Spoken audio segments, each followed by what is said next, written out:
Now for our story. Usually, Carla Descaries spent her mornings tidying up the pleasant old farmhouse and her afternoons in the garden tending her vegetable and flower gardens. But today, right after lunch, Mario had taken the car and driven to town. As soon as she saw her husband turn off the lane into the main road, Carla hurried to her bedroom where she dressed herself neatly and combed her thick dark hair. Then she left the house, setting off across the field which sloped down to the river. There was a little footbridge there, and soon she had climbed up the other side and followed a path which brought her out on Willow Road. Ordinarily, Carla would have enjoyed the walk, but today she felt rather disturbed. In about 20 minutes, she arrived at her destination, Aunt Mary Lane's farmhouse. She could see Aunt Mary herself sitting on the front porch. There was a wooden box of peaches beside her, and she was working at a table which contained several preserving kettles. Hello, Aunt Mary. Why, Carla Descaries. Come up, my dear. Oh, I hope you don't mind my dropping in like this. I should say I don't mind. As you can see, I'm about to put up some peaches. Mm-hmm. Randy and Peggy think it's disgraceful of me to bring all this paraphernalia out to the front porch. But it's so pleasant out here. Yes. And now that you've come to visit me, I'll be finished before I know it. You know, when you have someone to talk with, the work goes so much faster. Oh, if you'll give me a paring knife, I can peel, too. Oh, no, my dear. You'll get that nice dress all dirty. Oh, please, I'd like to help. Well, all right. But you better put on my apron. Okay.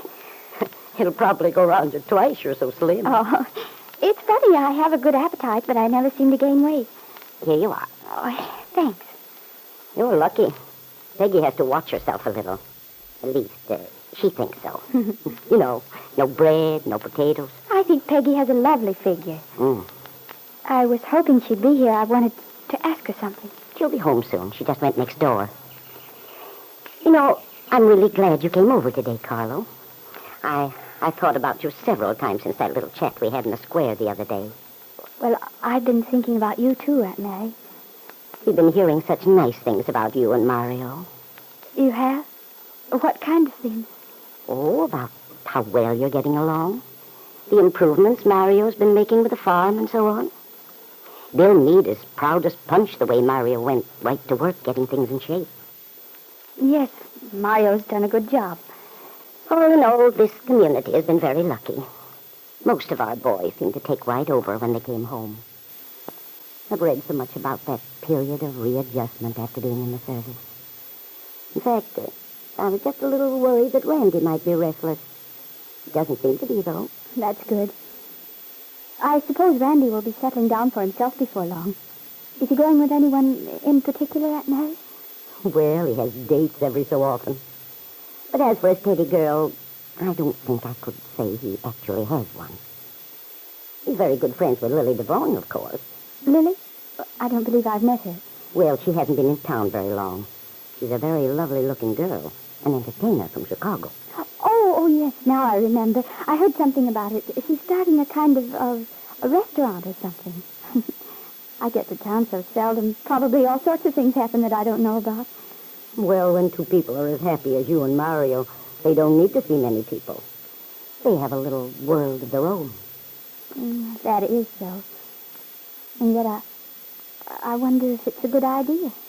People can get too wrapped up in each other. What do you mean, Carla? Well, with Mario and me, it's hardly ever that we go out and see people. I'm afraid it isn't the best thing for us. We might get so we think about each other too much. Might get suspicious ideas. Ideas that aren't true at all. I see. Aunt Mary, I feel as if I know you pretty well, even though I don't see you much. I will always remember how you helped us when Mario's father was sick. While Mario was away, I was so scared and worried then I never could have managed without you. I think you were managing very well, Carla. You helped me take care of Mario's father, but even more than that, you made everything seem easier. You're so strong that because of you I stopped being afraid. You understand such a lot of things. That was why I wanted to talk to you today. Is something wrong, Carla? Can I help you? Yes, Aunt Mary. It's kind of hard to put into words, though. It's about Mario, Aunt Mary. I'm worried about him. About Mario? Yes. Is he sick? Oh, no, that isn't it. Aunt Mary, did Peggy mention anything about seeing Mario the other day? No. Why? Mario was rude to Mr. Meade. He got this crazy idea. Mario and Bill are good friends. Yes, I know, but Mario is funny, Aunt Mary. He can't help it, I guess. But that day you saw Peggy and Mr. Meade, he'd been to town. He'd heard something that upset him, and well, I'm afraid he was still thinking about it. Oh, well, don't you worry. Oh, Peggy dear, come up this way. We have a visitor. Yes, I had to talk her into it, though. Oh, good for you. How did the sales time getting along? Pretty good, I guess, like usual. Peggy, Mario told me about you and Mr. Meade, that you're going to be married. I wanted to tell you how glad we both are. Oh, thank you. In fact, that's the real reason I came over, besides wanting to talk to Aunt Mary.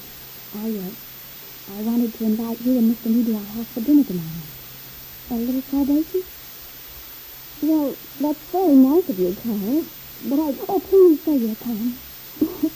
Well, I can't say for sure until I talk to Bill. He might have other plans, you know. Oh, do please talk him out of them if he has, Peggy. It would make us all so happy if you'd come over. Yeah, I'll call Bill and see.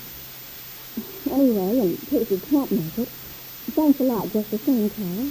Well, maybe Bill could rearrange his schedule, Peggy. Even if he did I don't know. Bill's been awfully busy lately. Well, I guess I'd better start back home. I've got all my afternoon chores to do yet. You let me know, Peggy? Yes, of course. I'll phone you tonight, Carla. I'm sorry you have to leave so soon, Carla. I'm awfully glad you came over. Do this more often, why don't you? I'll try to, Aunt Mary. Thanks a lot for our call. Goodbye now. Goodbye, my dear. Goodbye, Carla. I'll phone you. Peggy, I don't understand. You acted so cruel toward Carla. And you weren't at all gracious about her dinner invitation. Well, I'm sorry if it showed. I didn't want to hurt her feelings.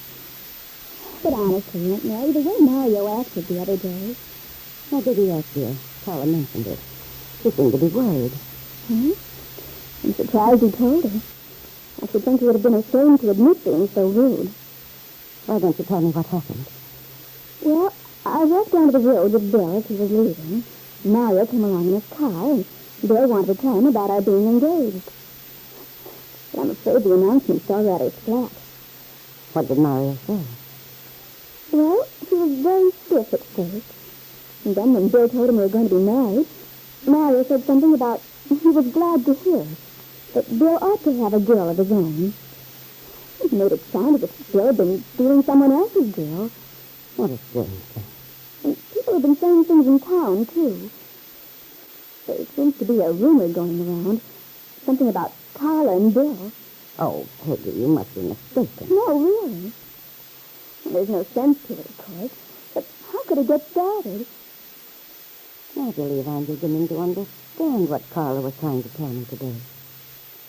Poor child, she's very much upset about it. I feel sorry for her. She has to live with a hot-headed, suspicious person like Mario.